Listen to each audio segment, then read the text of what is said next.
Bienvenidos nuevamente a esta segunda sesión y vamos a tratar de terminar nuestro tema. Nada más para recordarnos fechas, al terminar esta sesión a las 10:30 se abre nuestro quiz de esta semana, en el cual vamos a tener preguntas sobre macroeconomía y economía en general, ¿vale? Entonces, es un tema que ya tenemos visto, es un tema del cual ya también hicimos una tarea, un mapa conceptual acerca del tema, entonces deberá ser fácil contestarlo, ¿no? Me parece que son 7 preguntas y tendremos un aproximado de 10 minutos para contestarlas, ¿vale? Entonces, al término de esta sesión se abre el examen rápido. Además, me parece que tenemos, hay una tarea que se va a habilitar también para esta semana, ¿sale? Entonces, esas son las actividades que vamos a tener para esta semana. También la siguiente semana me parece, y si me ayudan a confirmar, tenemos ya el examen de primer parcial, ¿es correcto? Sí, profe. ¿Va? Ok, entonces para el examen de primer parcial son prácticamente las sesiones que hemos visto, incluyendo esta. Entonces, si tienes tus tareas completas, seguramente que va a ser muy sencillo de estudiar para el examen, ¿vale? Igual en la plataforma vamos a tener activos las presentaciones que hemos tenido acá. Y si tienes alguna duda, pues puedes recurrir otra vez a las clases que están en la sección de videos del mes, ¿vale? Entonces, esos son los pendientes que tenemos para esta semana y para la próxima semana. Bien. Entonces, vamos comenzando y vamos tratando de hacer un summary. Alguien que nos ayude a recordar qué es lo que vimos durante la primera sesión. Sobre las fronteras de posibilidades. Ajá, ¿qué es la frontera de posibilidades?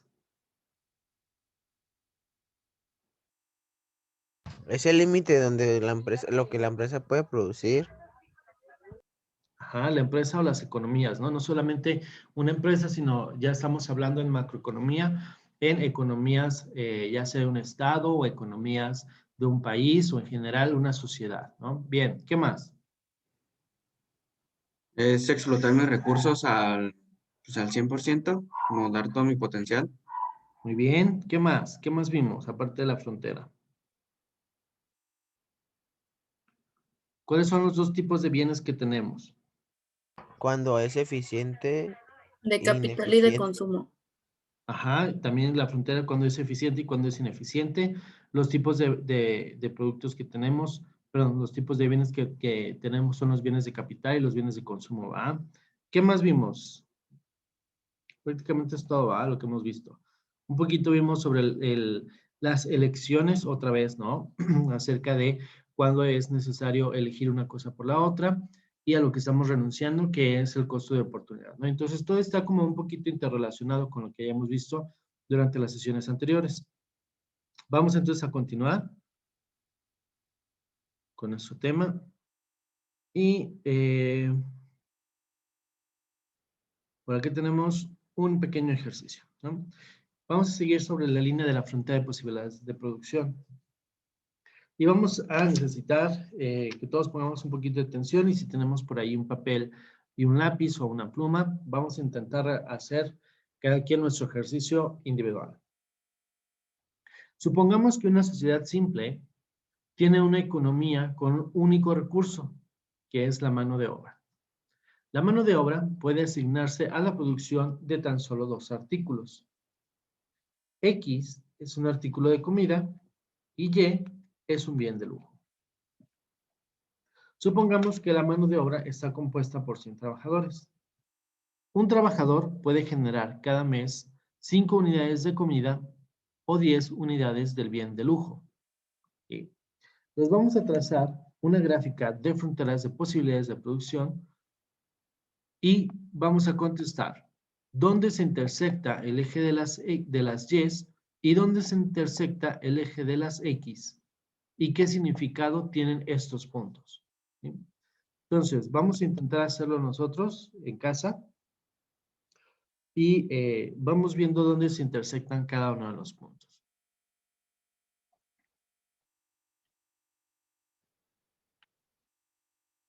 Entonces,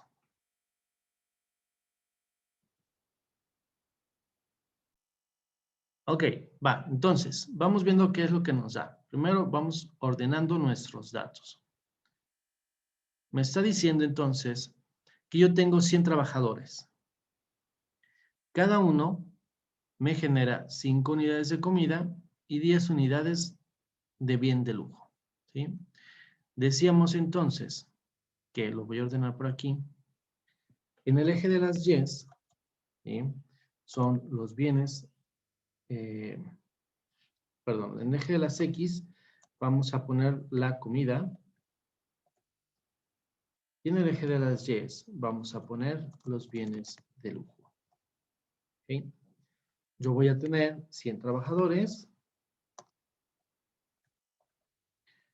y cada trabajador va a ser 5 unidades de comida o 10 unidades de bien. ¿Ok?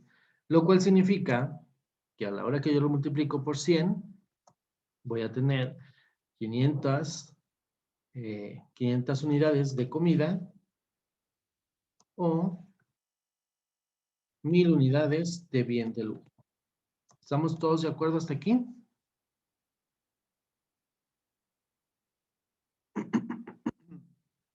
Ok. Si yo trazo, dice acá, trazo una gráfica de las posibilidades de producción. ¿Sí? Si yo ya sé que puedo producir o 500 unidades de comida o 1000 bienes de lujo, ¿ok? Y yo sé, a ver, no.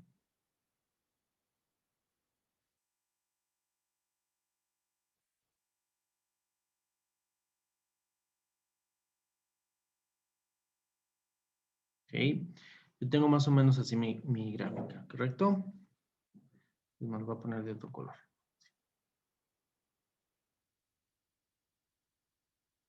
Ok. En el eje de las Y's, ¿qué voy a poner? El de Comida lujo. de lujo. Muy bien, el de lujo, ¿verdad? Bienes de lujo. Ok. Y en el eje de las X, El de comida. comida, ¿verdad? Comida.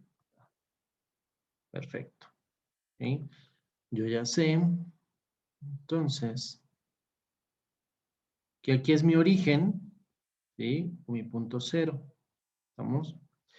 Si yo, con 100 trabajadores, puedo producir 500 de comida, ¿sí? O bien, 1000 de lujo, ¿ok? ¿Dónde voy a ubicar los 1000 y los 500?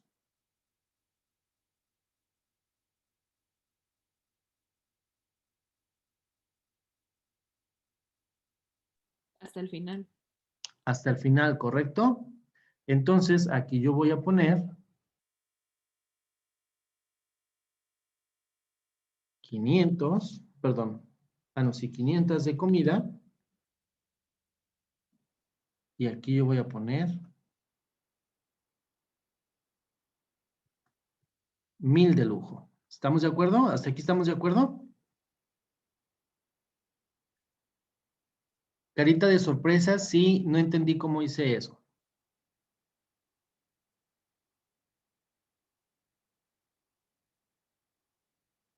Manita arriba, si sí lo logré entender cómo acomodar mis datos.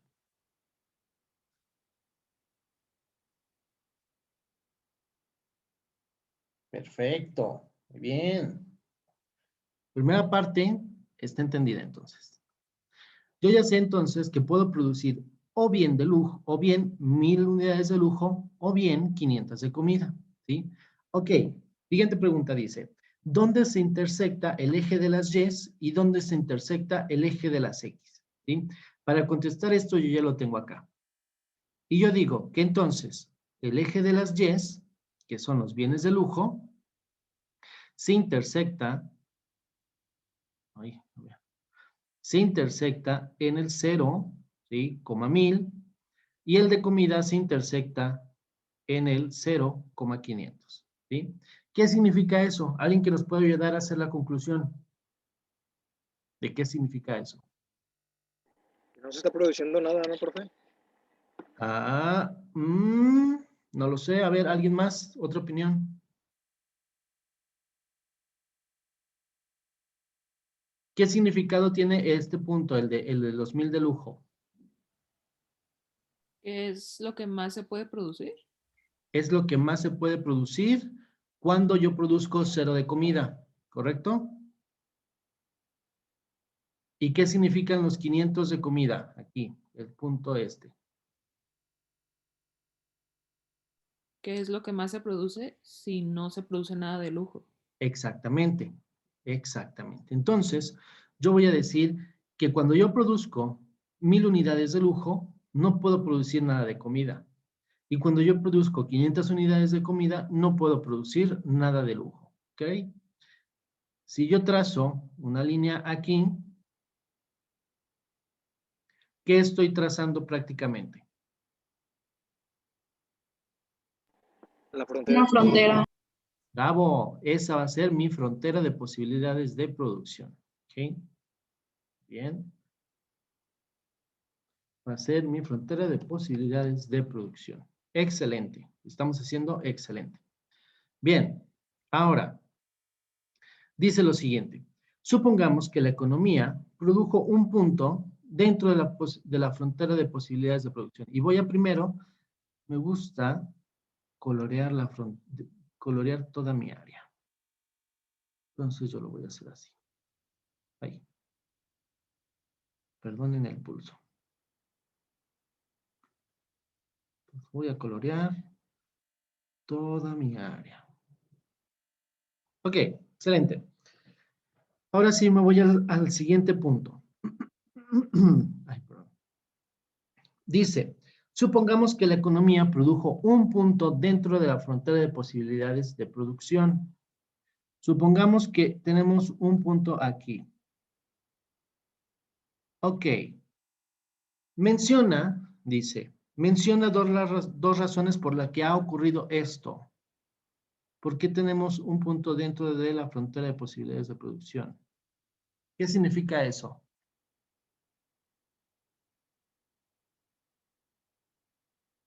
Que no se han No aprovechado. se están aprovechando los recursos. Excelente, muy bien, no se están aprovechando los recursos. Bien, ¿qué más puede significar esto? Tal vez que hay desempleo, profe. Ajá, hay desempleo, ¿no? A lo mejor hay desempleo porque quizá no tengo todos mis trabajadores o mi plantilla completa. Muy bien, excelente. ¿Qué podemos hacer para desplazar este punto, ¿sí? Y que ahora nos caiga aquí, justo en nuestra frontera. ¿Qué podremos hacer? Aumentar los niveles de producción. Muy bien, aumentar los niveles de producción. ¿Cómo lo podemos hacer?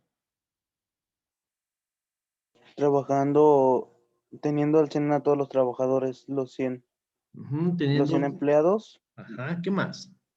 y, y aplicarlo lo que es la comida o ya sea lo que son los bienes de lujo, Ok, el muy 100% bien. a cada uno. Perfecto. ¿Qué más? ¿Qué más podríamos hacer?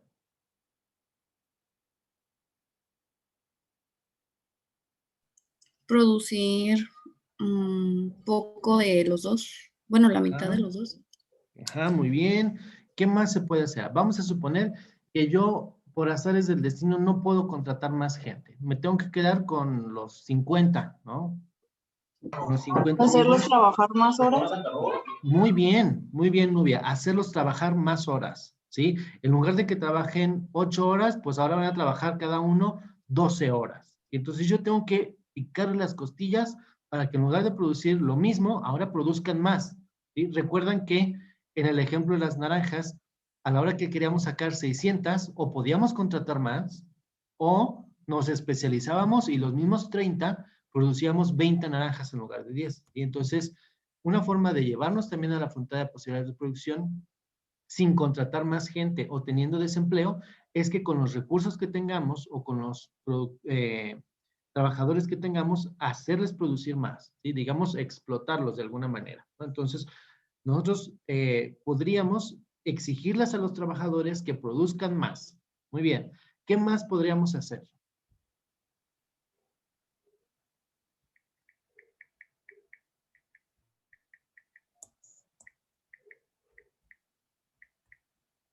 A lo mejor traer una maquinaria nueva que nos ayude a producir más, ¿no? O a lo mejor la tecnología, ¿sí? Nos puede ayudar a producir más, ¿no? Esas son algunas opciones que podríamos aplicar para nosotros poder llegar a nuestra frontera de posibilidades de producción, ¿vale? Bien. Ok. Aquí está, digamos, resuelto el ejercicio pues, ahora sí que en la presentación, ¿no? Va. Entonces, aquí estamos trazando la frontera de posibilidades de producción, ¿no? Y hacerlo de otra manera o por las piedritas, pero nosotros decimos que una persona produce 5 de comida o 10 de lujo, ¿sí? Cuando produce 5 de comida, no puede producir nada de lujo, y cuando produce 10 de lujo, no puede producir nada de comida, ¿sí? A la hora que esta persona produce 3.75 de comida, le puede producir 2.5 de lujo y así sucesivamente, ¿sí? Hasta que llegue a 0. Esto multiplicado por las 100 personas, nosotros podríamos decir que a 500 de comida pueden producir 0 de lujo y a 1000 de lujo pueden producir 0 de comida, ¿sí? Si lo llevamos a la mitad, a 250, a 250 de comida, pues pueden producir 500 de lujo, ¿sí? Y así sucesivamente, ¿no? Entonces nos va a quedar nuestra frontera así. Cuando yo uno estos puntos, obtengo ya mi frontera de posibilidades de producción. Y a la hora que yo produzco los 500 de comida, no puedo producir nada de lujo, y a la hora que yo produzco de lujo, no puedo producir nada de comida, ¿sí? Aquí los ejes están al revés, como pueden ver. Pero bueno. Y entonces decíamos que aquí dentro es todas mis posibilidades de producción, mientras que en la frontera sería cuando yo aprovecho al 100% mis recursos, ¿verdad? Muy bien. Decíamos acá que cuando tenemos un punto dentro de la frontera, ¿sí? Es un desaprovechamiento, y ¿qué podemos hacer para moverlo a mi frontera de posibilidades de producción? Ya decía que lo principal es que no se aprovecharon los recursos. 2, que algún trabajador no cumplió con sus labores, porque yo podía haber tenido mi plantilla completa y alguno de mis trabajadores pues se la pasó flojeando en el celular, o se la pasó tonteando en otro lado, o no se sentía bien, ¿sí? Y no logró alcanzar la producción completa, ¿no? Y bueno, para solucionarlo, ustedes ya dieron algunas opciones, y la más valiosa, digámoslo así, o la más frecuente, pues sería pues que los demás trabajadores o los trabajadores con los que sí cuento rescaten la producción total, ¿no? Muy bien. Vamos entonces a entrar con algo que se llama el problema económico. Cuando una sociedad está formada por millones de individuos, el problema de la coordinación y cooperación es enorme, pero también las posibilidades de ganar, ¿sí? Dado que los recursos son escasos, ¿cómo hacen las economías grandes para responder las preguntas básicas, tales como el problema económico? ¿Sí? ¿Cómo creen ustedes que se alocan los recursos en las economías grandes? ¿Cómo creen que empezamos a colocar los recursos? A ver, ideas.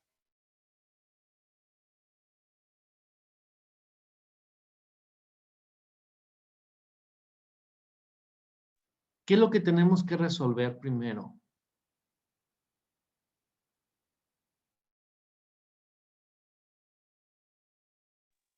Ideas. A ver, ustedes son gobernantes, tienen 1,000 millones de pesos. ¿Cómo ustedes colocarían esos recursos?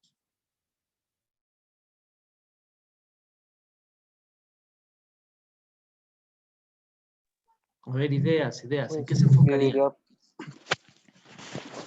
pues se dividiría por sectores, ¿no?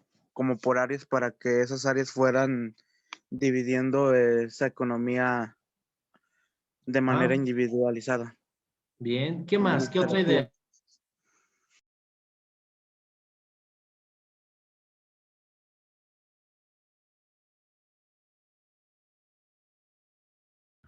Podríamos ver las necesidades que ocupa la ciudad. Ajá, exactamente, ¿no? Decíamos entonces que primero hay que ver cuáles son las necesidades que tenemos en nuestra comunidad, ¿no? ¿Qué más?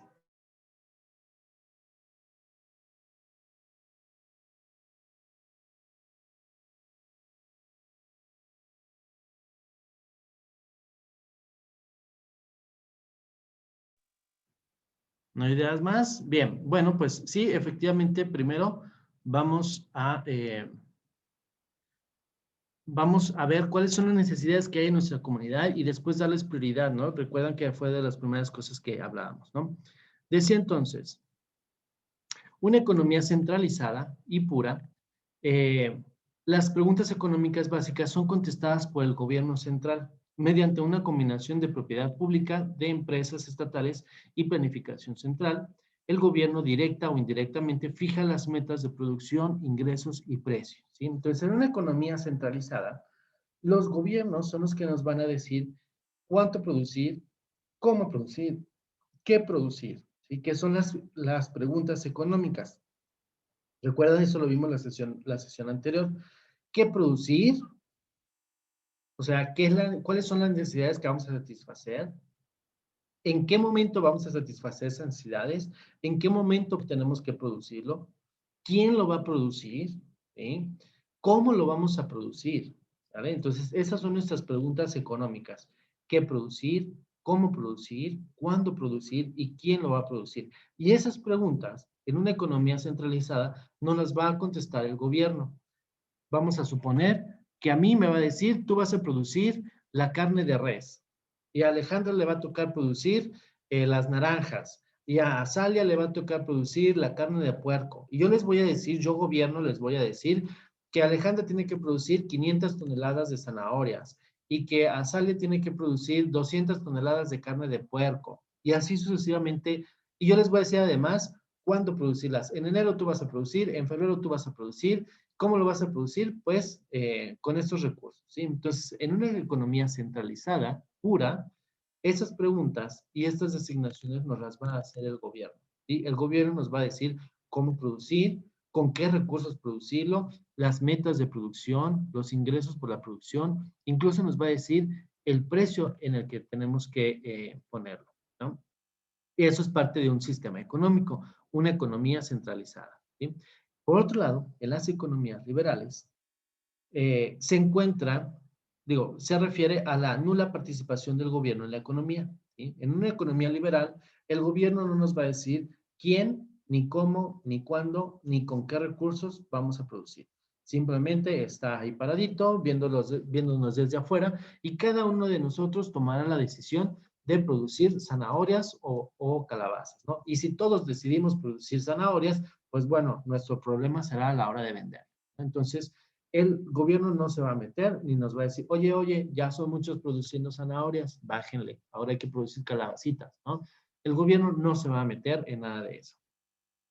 Así entonces, particulares y empresas persiguen sus propios intereses sin dirección, ni normas centrales. Nadie nos va a decir qué ni cómo. Al final, la suma de millones de decisiones determina los resultados básicos de la economía. ¿Qué creen que suceda entonces si todos nos dedicamos a producir zanahorias? ¿Qué creen que vaya a pasar con esa producción? Mucha oferta y poca demanda. Mucha oferta y poca demanda. Muy bien, excelente. ¿Qué es lo que sucede cuando nosotros tenemos mucha oferta y muy poca demanda? ¿Qué creen que suceda con el precio para empezar? Se devalúa, ¿no? Se devalúa, va a bajar tanto que a lo mejor ya no va a ser rentable para nosotros seguir produciendo zanahorias, ¿sí? ¿Qué es lo que también puede pasar?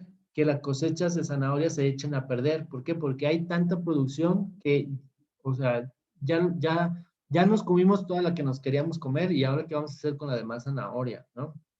Entonces, la suma de millones de decisiones determinan los resultados en la economía. En la economía, la producción de zanahorias, pues ya no iba a ser rentable, ya no iba a generar dinero, ya no iba a generar ganancias, ¿sí? Etcétera.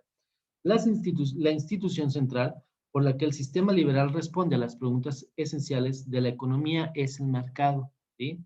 Ahora, ¿qué es lo que significa que la respuesta a las preguntas económicas las del mercado. ¿Qué significa esto? ¿Qué entendemos?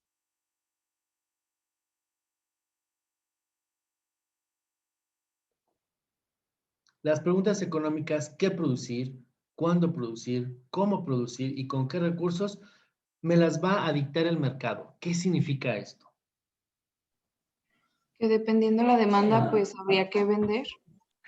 Bravo, muy bien. Dependiendo la oferta y la demanda, vamos a saber qué vender, cuándo venderlo, cómo venderlo, dónde ponerlo, ¿sí? Si estamos, por decir, en un invierno que está muy frío, ¿sí? ¿Qué creen que el mercado nos pida? ¿Qué tipo de bebidas creen que nos pida el mercado? Calientes. Calientes, ¿no? Cafés. Se antoja el chocolate, el café, a lo mejor hay quienes les gusta el champurrado, el té, etcétera. Las bebidas calientes seguramente serán las que el mercado nos esté demandando, ¿no? Muy bien. Y si es verano, pues por el contrario, a lo mejor una bebida refrescante como un agua fresca, hielitos, Una cerveza. una cerveza, ¿no? Etcétera. Excelente. Entonces, ¿quién nos va a dictar en una economía liberal qué vender, cuándo vender, cómo vender o qué producir? El mercado como tal, o la oferta y la demanda, ¿sale? Entonces, voy a retomar otra vez el cuadrito amarillo. La institución central por la que el sistema liberal responde a las preguntas esenciales de la economía es el mercado. ¿Qué significa en español esto? Que quien nos va a dictar qué vender, cómo vender, cuándo vender y cómo producirlo, pues será tal cual el mercado, libre mercado, oferta y demanda. Por el contrario, veíamos que en las economías centralizadas puras, quien nos dictaba las preguntas o las respuestas a las preguntas económicas era el gobierno, ¿vale? Ojo con eso, nada más tengan en cuenta. Bien, vemos entonces la soberanía del consumidor. En un mercado libre, sin regular, los bienes y servicios se producen únicamente si el proveedor puede tener una utilidad. Uno no logra ganar una utilidad si alguien no quiere el producto, ¿sí? Entonces, bien, ya dijimos que al libre mercado nos vamos a ir. Sin embargo, si estamos viendo una demanda muy fuerte en bebidas calientes ahora en invierno, pues seguramente se nos antojará vender las bebidas calientes, ¿no? Y nos vamos a regresar un par de clases al mercado eficiente, ¿sí? ¿Qué pasa si ahora todos nos dedicamos a vender bebidas calientes? Eventualmente vamos a saturar tanto el mercado que nuestros precios de venta de las bebidas calientes vamos a tenerlas que reducir porque hay mucha oferta de bebidas calientes.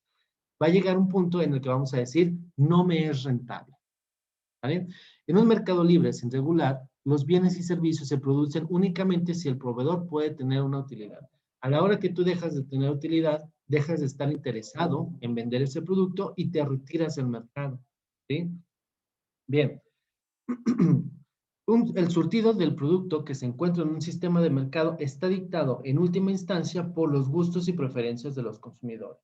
¿Sí? ¿Qué es esto? La oferta y la demanda. ¿Sí? El surtido, ¿sí? O cuántos productos de bebidas calientes existan en el mercado, está dictado por los gustos de los compradores. Tal vez aquí en Guadalajara no nos encanta el champurrado, pero ¿qué tal en Ciudad de México, donde está la señora con la torta de tamal y champurrado, ¿no? Seguramente que allá sí se vende más el champurrado que en Guadalajara. Entonces, la oferta de champurrado, ¿sí? Va a depender de los gustos o de la demanda de los compradores. Y en eso recae la soberanía del consumidor. El consumidor va a consumir solamente lo que le gusta. La libre empresa, también conocido como sistema de mercado, significa que los individuos tienen la libertad de iniciar negocios privados en busca de utilidades, ¿sí? Seguimos como parte del libre mercado, ¿sí? Como parte de una economía liberal, donde cada uno de nosotros puede decidir qué vender y qué no vender, ¿sí? En búsqueda de una utilidad, obviamente. Los defensores de este sistema afirman que lleva a una producción más eficiente y responde mejor a las diferencias y cambios en las preferencias de los consumidores. ¿Por qué? Porque si de repente aquí en Guadalajara empezamos a decidir que ya no queremos el chocolate, sino preferimos el champurrado, pues poco a poco nuestro ánimo y nuestros gustos que van cambiando, pues también los productores irán cambiando de producto, ¿sí? En lugar de vendernos el chocolate, irán moviéndose hacia, hacia la producción de champurrado, ¿no? ¿Qué significa esto de la libre empresa? Que cada uno de nosotros puede producir y vender lo que se nos antoje, y los defensores de este concepto dicen que los productores van a ir modificando sus productos al gusto de los clientes, ¿sí? Para satisfacer las necesidades de los clientes. Bien, en un sistema de libre mercado, la distribución de la producción también también se determina de manera descentralizada, ¿sí? O sea, ¿cómo voy a hacer la distribución de mi producto? No me va a decir el gobierno cómo hacerlo. Yo mismo lo voy a tener que hacer. Yo mismo lo voy a decidir y el mercado me lo va a pedir de alguna forma, ¿sí? Y vamos a decir para la parte de la distribución y el punto de venta, ¿sí? Yo soy Louis Vuitton. Yo ya saben que fabrico bolsos que son excesivamente caros, donde el más pequeño te cuesta 6,000 pesos. El monedero te cuesta 6,000 pesos. Si yo fuera Louis Vuitton y llegara a Guadalajara, ¿dónde pondrían o dónde harían la distribución? ¿En qué sección de la ciudad harían la distribución? En Andares. En Andares, ¿no? Perfecto. ¿Qué más? ¿Dónde no pondrían mis bolsos? En Tonalá. Por ejemplo, ¿no? Y a lo mejor suena cliché, pero para fines prácticos y para fines aterrizados, está muy bien el ejemplo, ¿no? Vamos a poner en Andares los bolsos Louis Vuitton y en Tonalá no los vamos a poner. ¿Por qué? Porque yo sé que mi demanda en Tonalá va a ser muy baja. No estoy diciendo que sea nula, pero va a ser muy baja comparada con la demanda que yo pudiera obtener en Andares, ¿sí? ¿Y quién me dijo de hacerlo? Nadie me lo dijo, yo solo lo determiné. ¿Sí? Yo solito, la oferta, la demanda y el mercado me lo han dicho. ¿Sí? El gobierno no me impuso ponerlo en Andares, ni me está imponiendo no venderlo en Tonalá. Simplemente la oferta y la demanda me lo está pidiendo que ponga más productos en Andares que productos en Tonalá. ¿Sí? Bien, lo que obtiene cada hogar depende de sus ingresos y la riqueza. ¿Okay? Vamos a ver el concepto de ingreso. Un ingreso es lo que gana un hogar en un año y se obtiene de varias formas, como sueldos, como salarios y como sueldos e intereses, ¿sí? Un ingreso, por ejemplo, es lo que tú recibes por tu trabajo, ¿sí? Puede ser también lo que tú recibes cuando tienes una cuenta de ahorros en un banco o en una institución financiera, que te pagamos el 2% de interés.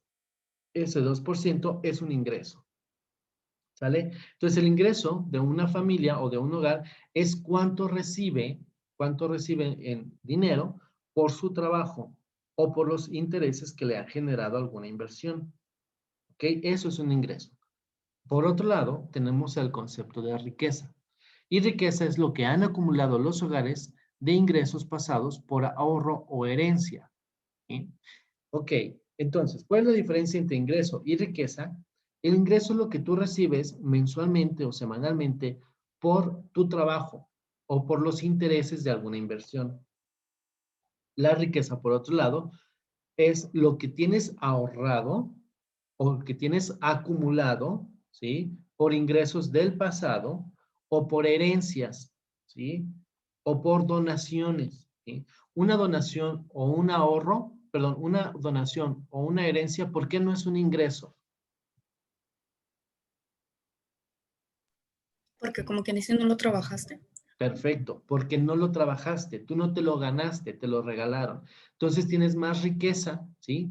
A pesar de que entró dinero, no se te considera ingreso porque no es algo que tú hayas trabajado, no es algo que tú produjiste, ¿sí? Entonces, es algo que tienes, es algo que te heredaron, sí, es dinero, ¿sí? Y te genera a ti riqueza, pero no te genera un ingreso, ¿sí? Un trabajo te genera ingreso, ¿sí? Ok. Es importante que entendamos la diferencia entre ingreso y riqueza, ¿sí? Porque después, más tarde, vamos a ver que el ingreso de un país, y cuando hablamos del ingreso de un país, es el resultado de lo que está produciendo el país o una sociedad, ¿sí? Y la riqueza va a ser lo que ya tenía en el pasado y lo que le han regalado a este país o a esta comunidad, ¿sale? Entonces, ingreso y riqueza son diferentes conceptos. Muy bien. En precio es la cantidad entonces en que se vende un producto por unidad y refleja lo que la sociedad está dispuesta a pagar, ¿sí? Cuando nosotros vemos que el precio de una chamarra es de 2,000 pesos, ¿sí? ¿Qué significa? Que el costo de la chamarra, el costo de las personas que trabajaron en la chamarra, el costo de tenerla en un exhibidor, el costo del vendedor, el costo de ponerla en Tonalá o en Andares, están incluidos en los 2,000 pesos, ¿sí? Y además, el comprador está dispuesto a pagar 2,000 pesos por esa chamarra, ¿sí? Entonces, un precio es la cantidad en que se vende un producto por unidad y refleja lo que la sociedad está dispuesta a pagar, ¿sí? Los precios de los insumos, como tierra, trabajo y capital, determinan cuánto cuesta un producto, ¿sí? Los precios de cuánto me costó la chamarra, desde el cuero, el hilo, el cierre, los adornos, los estoperoles, la mano de obra, determinan también el precio, ¿vale? Los precios de las variedades de mano de obra, que son las tasas salariales, determinan la remuneración por trabajar, ¿sí? Los precios, vamos a ponerlo diferente, los precios por el trabajo de la costurera, ¿sí? Los vamos a llamar remuneraciones por trabajar, ¿ok? El precio, por ejemplo, que tiene la escuela por mi clase es una remuneración para mí, ¿sí? Que es lo que me está pagando a mí la institución por dar la clase, ¿ok? Entonces, y es un ingreso además para mí, ¿sí? Entonces, el precio del trabajo se llama remuneración, ¿ok? Entonces, el precio va a ser el precio de un producto y una remuneración es, digamos, el costo de un trabajo o de un trabajador, ¿vale? ¿Cómo vamos? ¿Hasta aquí bien? ¿Todo bien hasta aquí? Sí. No. Sí, profe. Ok. En un sistema, entonces, vamos a hacer una síntesis de lo que acabamos de ver durante esta segunda sección. En síntesis, un sistema de libre mercado, en un sistema de libre mercado, las preguntas básicas de la economía se responden sin ayuda de un plan o directivas de un gobierno central. En el libre mercado, esto es lo que significa libre. Se deja que el sistema opere solo, sin interferencias externas. Los individuos, en la persecución de sus intereses, emprenden negocios y producen los bienes y servicios que la gente quiere. Otros deciden si adquieren habilidades, si trabajan y si compran, venden, invierten o ahorran los ingresos que ganan. El mecanismo básico de coordinación es el precio. ¿Ok? ¿Qué entendimos por todo esto? A ver, esto es un resumen de lo que acabamos de ver ahora. Alguien que me ayude a hacerlo más sencillo para ustedes.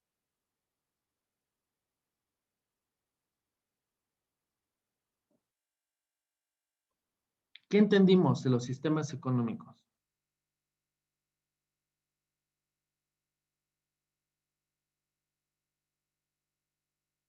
Que cada uno decide qué es lo que quiere hacer dependiendo el mercado o lo que Ajá. ¿Ese qué tipo de sistema es?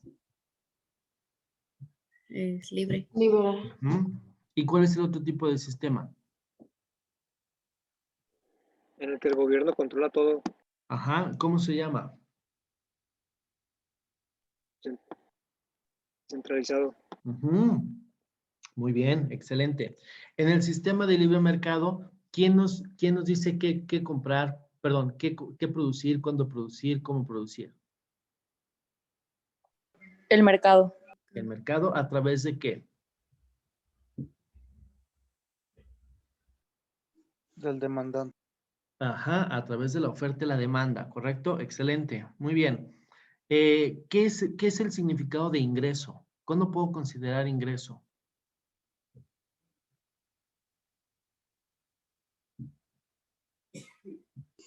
Por algo Ingreso que es se lo haya que, trabajado.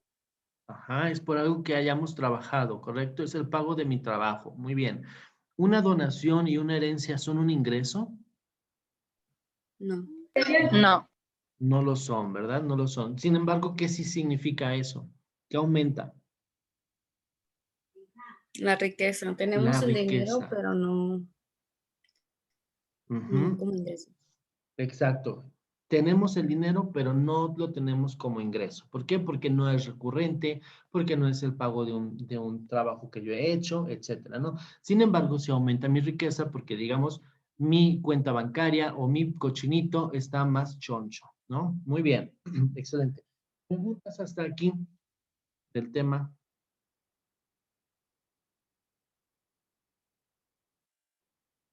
¿No preguntas? Ok, manita arriba si entendimos el tema del día de hoy.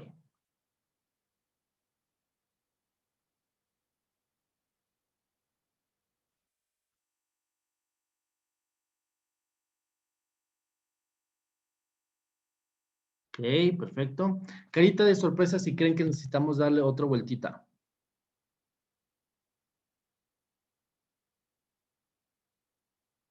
Una. Ok.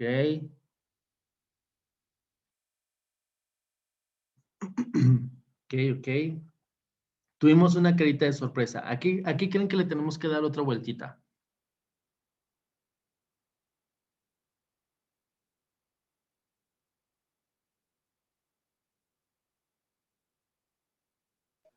¿Podría ser lo de las gráficas? Ok, perfecto. Supuse que iba a ser a eso. Bien, vamos a irnos a lo de las gráficas. Frontera de posibilidades de producción, ¿sí? Decimos que, o decíamos nosotros que un trabajador puede generar cada mes 5 unidades de comida o 10 unidades del bien de lujo, ¿sí? Una persona. Ay Dios, a ver, ¿dónde están mis controles? Ay, pues es que no estoy compartiendo, ¿va?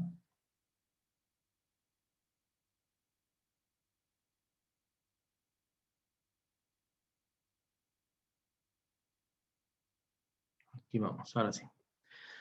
Decíamos entonces que una persona puede generar 5 unidades de comida o 10 unidades de un bien de lujo, ¿ok?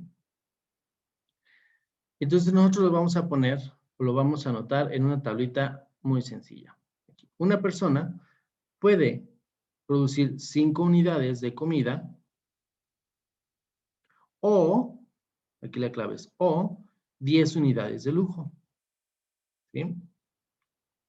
Si produce 5 unidades de comida, no puede producir nada de lujo. Todo su tiempo está invertido en la comida, en 5 unidades de comida. En cambio, si se dedica solamente a producir bienes de lujo, no le quedará tiempo de generar ninguna unidad de bien de comida, ¿sí? Entonces puede producir 0 bienes de comida, ¿ok?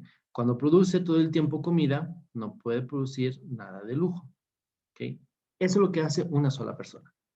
Ahora, 100 personas, si yo multiplico 5 por 100, puede producir mi plantilla completa, trabajando al 100%, pueden producir 500 unidades de comida y pueden producir, o pueden producir durante el mismo tiempo, los mismos 100 trabajadores, 1000 unidades de lujo. ¿Sí? Cuando mis 100 trabajadores producen todo el tiempo la comida, no pueden producir ningún bien de lujo. Y cuando mis 100 trabajadores producen bienes de lujo, no les queda tiempo para producir ninguna unidad de comida. ¿Hasta aquí bien?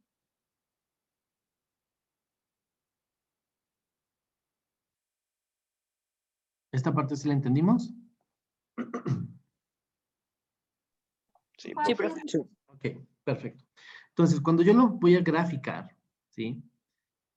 Vaya, puedes ponerlo donde sea, ¿eh? En el eje de las X o en el eje de las Y. Aquí yo puse las unidades de comida, ¿sí?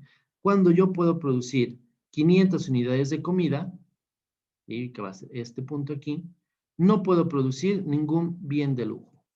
0 bien de lujo. ¿Sí? Por eso estoy poniendo este punto aquí. Cuando mis trabajadores producen 100 bienes de lujo, perdóname, 1000 bienes de lujo, yo no puedo producir ningún bien de comida. ¿Sí?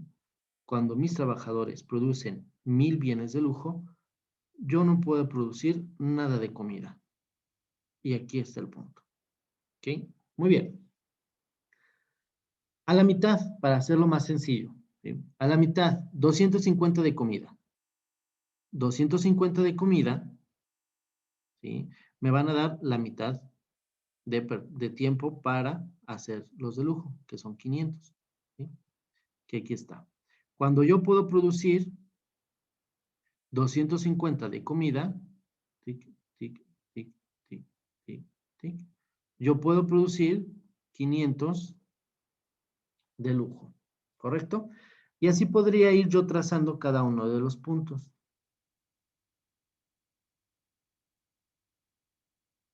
Menos bienes de comida me dan tiempo para producir más bienes de lujo. Y menos bienes de lujo me dan tiempo para producir más bienes de comida. Si yo uno el punto que sale del origen, que es el 500, con el punto de los 1000 de lujo, entonces tendré mi frontera de posibilidades de producción. ¿Vale? A esto le voy a llamar frontera de posibilidades de producción. ¿Ok? ¿Estamos claros hasta aquí con la frontera de posibilidades de producción? Sí, profe, pero nomás de dónde, ¿cómo sabe que el 3.5 le corresponde al 2.5 y así, profe? Como los valores intermedios, pues. Ah, pues lo dividí. Realmente solamente hice una división. ¿Sí? La mitad de 500, 250. ¿Ok? Y el número que está entre el 500 y el 250 es el 375 y me dio este. ¿Sí? A lo mejor me puedo ir de 10 en 10. O sea, tú te puedes ir de 10 en 10, 10 en 10, 10 en 10, 10 en 10. ¿Sí? Yo lo hice más rápido como la mitad. ¿Sí? Y la mitad de 250, 125. ¿Sí? Y el número que está entre el 500 y el 1000, 750. ¿Sí? Pero igual tú te pudiste haber quedado solamente con el primero y el último y trazar tu frontera de posibilidades de producción. Si tú lo haces, digamos, en una cuadrícula, tú nada más tiqui, tiqui, tiqui, ¿sí? Vas punteando y donde te caiga en la frontera, le haces para abajo. ¿Vale? Y así, sucesivamente. Y así es como vas a encontrar, digamos, de manera rápida tu frontera de posibilidades de producción. Ahora, esta la vamos a llamar la frontera de posibilidades de producción. ¿Ok?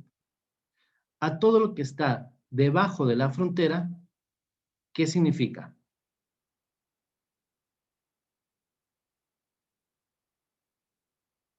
Todo lo que está... ¿Cómo? Es cuando no se aprovecha bien el uso de los recursos. Exactamente. Todo lo que está debajo de la frontera son puntos a los que nosotros podemos alcanzar una producción. Sí, sí, nosotros podemos producir cualquier punto dentro de nuestra frontera de posibilidades de producción. Sin embargo, no estaríamos produciendo al 100, ¿sí? Nos estaríamos quedando con algún desperdicio. Algún trabajador no está trabajando el 100% del tiempo, ¿sí? Y esos serían puntitos que estarían como aquí, o aquí, o aquí, o aquí. Cualquier puntito que esté dentro de mi frontera, yo no estoy produciendo al 100. Sin embargo, si yo pongo cualquier puntito, ¿sí? Aquí, pegado a la frontera, como son estos y estos, yo estoy produciendo, vamos a suponer que hay otro punto, yo estoy produciendo sin desperdicios, ¿sí? ¿Por qué? Porque todo lo que estoy produciendo está dentro de mi frontera, perdón, no dentro, sobre mi frontera de posibilidades de producción, ¿sí? Yo no estoy desperdiciando ninguna sola hora de mis trabajadores. ¿Okay? ¿Qué opinan? ¿Quedó mejor? ¿Un poco mejor?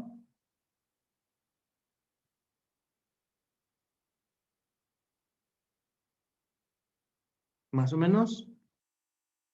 Profe, la presentación de la clase pasada no la subió, ¿verdad? Es que es esta misma. Como no la terminamos, es esta misma. Ahorita, en cuanto se termine la sesión, la activamos y viene completa. Todo lo que vimos la sesión pasada y esta sesión.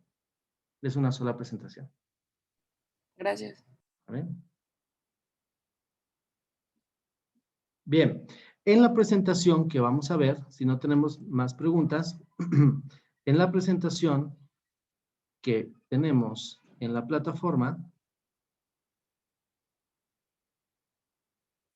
vamos a encontrarnos con un ejercicio que no quiero que se me vayan a confundir. No lo vayamos por favor, no es que no lo vean. O sea, si quieren, revísenlo, pero omítanlo para fines del examen, porque nos podemos confundir, ¿vale? Es ejercicio de Kristen y Ana, ¿ok? Es un ejercicio para comprobar los conocimientos de los personajes náufragos. Y es un ejercicio muy similar, ¿vale? Es posible que lo veamos en el segundo parcial, pero de momento no lo vayan a estudiar porque solamente vamos a perder tiempo y nos vamos a confundir, ¿ok? Entonces, después de los náufragos, donde tenemos la especialización, nos vamos a brincar un par de slides a los bienes de capital y de consumo, ¿ok? Este ejercicio lo vamos a dejar para después, ¿vale? Porque ya no nos va a dar tiempo de explicarlo. Esto nos tomaría una clase casi completa, ¿ok? ¿Qué más? ¿Dudas sobre nuestro examen? Supongo que a pesar de que tenemos las presentaciones, vamos a tener la pregunta de ¿y qué estudiamos para el examen? ¿Qué hay que estudiar para el examen? Vamos a ver.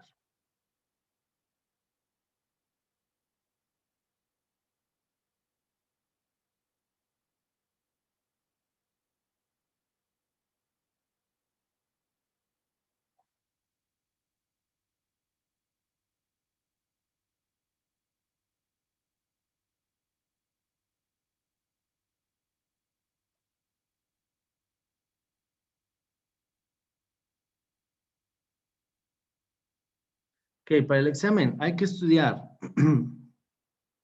nuestra introducción a la economía, nuestro repaso de gráficas y nuestra presentación de escasez, que en este mismo instante la estamos activando.